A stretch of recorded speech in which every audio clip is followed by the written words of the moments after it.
उपस्थित गुरुजन मंडली वरिष्ठ आमंत्रित अतिथिवृंद तथा एठारे उपस्थित आम छोट बड़ भाई भौणी मैंने आज वक्तृत्व प्रतियोगिता एभली उपादेय प्रसंग चयन कर सर्वाधिक शिक्षा मंडल वरिष्ठ कर्मकर्ता कृतज्ञता अर्पण करे। आज प्रसंगटी हजाइवा लोककला विकास मोर भूमिका।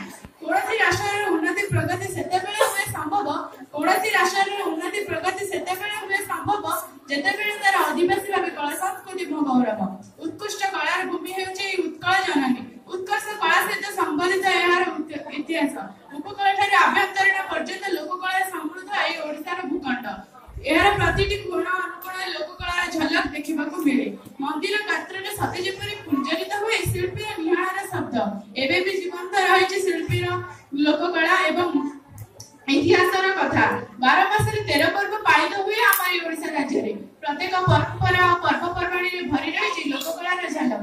संस्कृति बंचिले आमे तो बंचवा लोककलार हेबा प्रसार संस्कृति बंचिले आमे तो बंचवा लोककलार हेबा प्रसार कलाकार माने आगु बढ़िबे पाइले सम्मान आदर।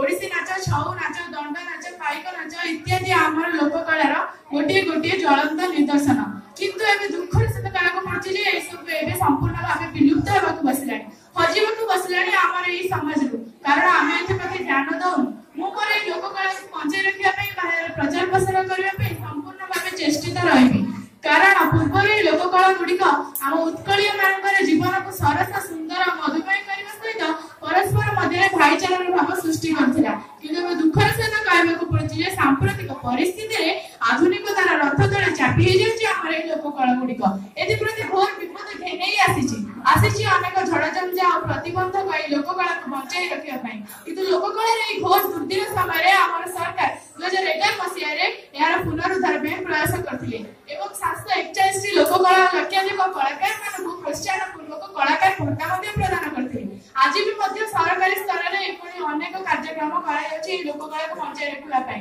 किंतु केवल सरकारी स्तर रे नहे जड़े ओडिया भाबरे प्रत्येक व्यक्ति को निज लोककला को बचाई रखिया पई सेति प्रति सेति भलो पाइबा और कलाकार मानकु सम्मान देबा हमर कर्तव्य। मु मोर एही लोककला को बचाई रखिया पई संपूर्ण भाबे संकल्पबद्ध रहिबी। पाठ पढ़ारे जेते आगु गले भी मु मोर कौलिक वृत्ति तथा हमर संस्कृति और परंपरा को केबे मध्ये हतादार करिबी नाही। तेबे एठी प्रश्न होछि जे मु मोर लोककला को बचाई पई कोन करिबी मोर भूमिका कोन। तेबे मोर प्रथम भूमिका होछि एही लोककला विषय रे अधिक जानिबा। मु मोर शिक्षक मोर गाय थिबा कलाकार एवं इंटरनेट रु एही लोककला विषय रे अधिक जानिबी एवं मोर द्वितीय भूमिका होछि एरा प्रचार प्रसार करिबा। मु आमे विभिन्न सांस्कृतिक कार्यक्रम में भाग नै ए लोककला प्रचार प्रसार करिबी। एबे ता छडा बिते सोशल मीडिया मो हाथ मुठारे विभिन्न मु ए लोककला गुडिकर वीडियो प्रस्तुत करी हम सोशल मीडिया रे छाडिबी फळे यार प्रचार प्रसार होई परिबो। मु हम गाय थिबा समस्त लोककला गुडिको विश्व दरबार रे पहुंचाय में चेष्टा करिबी एवं कलाकार मानकु यथेष्ट सम्मान देबा सहित ताको आगु को बढ़िया प्रेरणा मध्ये देबा। मु मोर लोककला पे एते किछि कहबी यार कारण होछि आम लोककला होछि आम गौरव गर्व सब किछि आम लोककला आम गौरव एइटा हमर परिचय आम लोककला आम गौरव एइटा आम परिचय एई परिचय रखिले आखे हेबो आम भाग्य देव हेबो आम भाग्य देव। शेषरे मु हमर लोककलार कलाकार मानकु मोर माथा लोटा प्रणाम जणाई मोर वक्तव्य शेष करूछि। जय जगन्नाथ जय